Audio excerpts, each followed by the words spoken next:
365 news, आपकी खबर आप तक। 365 दिन आपके साथ। लॉकडाउन के चौथे चरण का राज्य सरकार की तरफ से मिली छूट पर कुछ अहम प्रश्नों का उत्तर देते हुए कांग्रेस प्रदेश प्रवक्ता किशोर नाथ शाहदेव। खबर 365 न्यूज के लिए पूजा के साथ रुचि शर्मा की रिपोर्ट। नमस्कार, खबर 365 न्यूज और गांधी अखबार से मैं रुचि शर्मा। और आइए आज मिलते हैं कांग्रेस के प्रदेश प्रवक्ता किशोर नाथ शाहदेव जी से।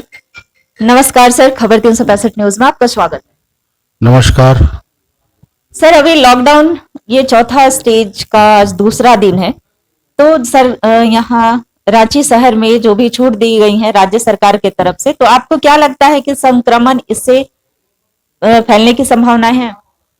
देखिए, अब परिस्थितियां ऐसा उत्पन्न हो चुका है कि इसी परिस्थिति में हमको अर्थव्यवस्था को गति देना है और धीरे धीरे परिस्थितियां को सामान्य करना है। तो इसलिए हमें कुछ कुछ चीजों को साथ में लेके चलना पड़े, क्योंकि जब तक कोविड-19 से निपटने के लिए कोई वैक्सीन न बन जाए, कोई दवा न बन जाए, तो हम इसको नियंत्रित कर सकते हैं, समाप्त नहीं कर सकते हैं। ऐसे हालत में आप देखिए, लगातार 2 महीने से लॉकडाउन की स्थिति है और सारा चक्का जो है वो जाम हो गया है। तो उसमें एक गति देने का काम केंद्र सरकार के गाइडलाइन को मानते हुए राज्य सरकार ने शुरू किया है। कई ऐसी चीजें हैं जिसको रांची नगर निगम या कोई भी नगर पालिका का क्षेत्र है उसमें प्रतिबंध जारी रहेगा, लेकिन हम ग्रामीण इलाकों में छूट देना चाहते हैं ताकि वहां सोशल डिस्टेंसिंग का जो फार्मूला है उसको मेंटेन करते हुए, चूंकि आप गांव में यहाँ पर कृषि प्रधान ये राज्य है जैसे, तो गांव में खेती बाड़ी के शुरू करने का समय आ गया है। अगर हम उनको मौका नहीं देंगे तो हम जो एक फसल होगा, धान की फसल भी समय पर नहीं लगा सकते हैं। तो कहीं ना कहीं इसकी आवश्यकता है कि कुछ चीजों में ढील दी जाए। केंद्र सरकार का जो अचानक ये लॉकडाउन का निर्णय था कि कल से पूरे देश में लॉकडाउन हो जाएगा, और आज जो लोग यहाँ से वहां भटक रहे हैं, लॉकडाउन के पहले स्टेज से ही लोग चलते जा रहे हैं, लोगों को जो परेशानियां आ रही हैं, तो इसमें क्या लगता है कि क्या यहाँ पर ये निर्णय सही था? देखिए, मैं तो यही कहूंगा कि केंद्र सरकार ने लॉकडाउन का निर्णय लेने में काफी विलंब किया।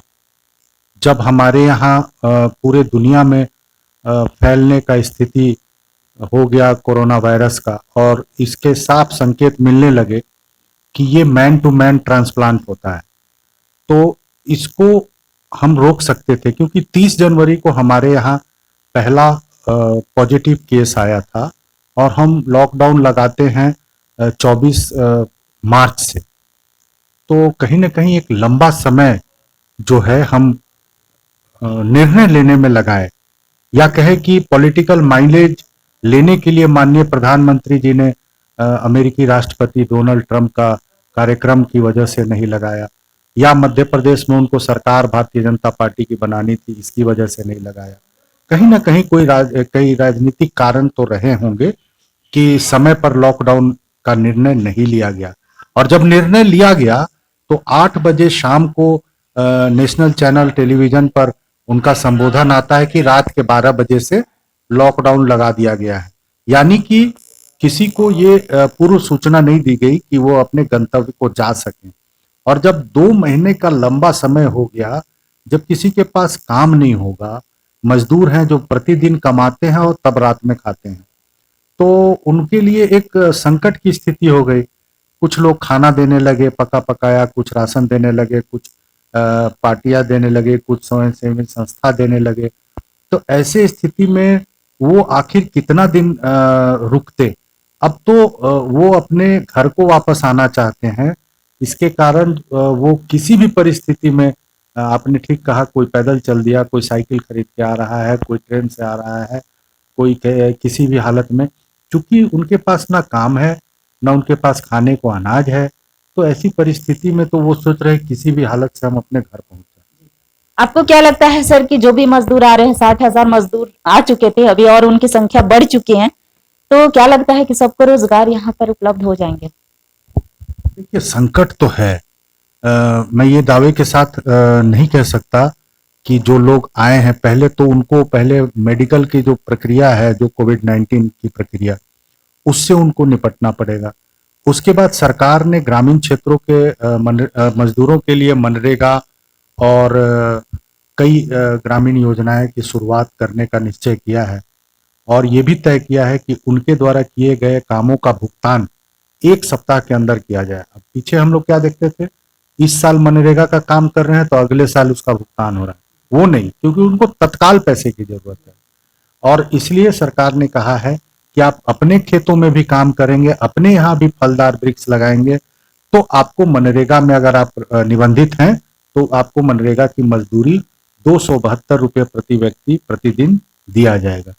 तो एक ये है, जब उनके हाथ में पैसा आएगा तो फिर वो बाहर निकलेंगे बाजार करने के लिए, तो बाजार को डिमांड मिलेगा और तभी अर्थव्यवस्था की पटरी आगे बढ़ पाएगी। तो जैसा कि इन्होंने कहा कि राज्य सरकार योजनाएं बना रही है कि मनरेगा के तहत और भी बहुतों को रोजगार मिले। और सर, ये आप हिंदपीढ़ी वाली घटना के बारे में क्या कहना चाहेंगे जिसमें कि डीएसपी और थाना प्रभारी भी घायल हुए? देखिए, प्रशासन पूरी सख्ती बरत रही है। हिंदपीढ़ी में जिस दिन झारखंड का पहला संक्रमण का मामला 31 मार्च को जब आया, झारखंड का हिंदपीढ़ी मोहल्ला रांची से आया और उसके बाद लगातार उस मोहल्ले में जिला प्रशासन सक्रिय है। बहुत लोगों की जांच हुई और आप जानते हैं कि रांची में जो 104 संक्रमण के मामले हैं उसमें ज़्यादातर लोग वहीं के रहने वाले हैं। तो समय समय पर वहाँ सख्ती दिखाया गया, सील किया गया एरिया को। कर्फ्यू तक की बात हुई कि भाई कर्फ्यू का भी प्रावधान है, कोई मूवमेंट नहीं कर सकता है।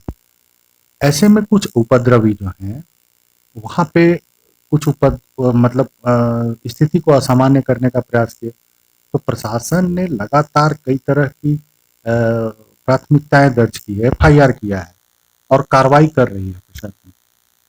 जो लोग संक्रमण के से उबे हुए लोग हैं, जो ठीक हो गए हैं, वो उनको खेलगांव भेजा गया क्वारंटाइन सेंटर में और वहां से जब वो उनका समय काल पूरा हो गया तो उनको जेल भेज दिया गया। कहने का मेरा मतलब ये है कि जो लोगों ने भी आपदा के इस समय में असहयोग का रवैया अपनाया, जो प्रशासनिक ताना बाना को छिन भिन करने का प्रयास किया, आपसी सौहार्द को बिगाड़ने का प्रयास किया, या जो आपदा का गाइडलाइन है उसको तोड़ने का प्रयास किया गया, उन तमाम लोगों में ना सिर्फ हिंदपीढ़ी बल्कि पूरे रांची पर में कार्रवाई हुई। कई लोगों पर आपने देखा होगा कि वाहन मालिकों के ऊपर में जुर्माना लगाए गए।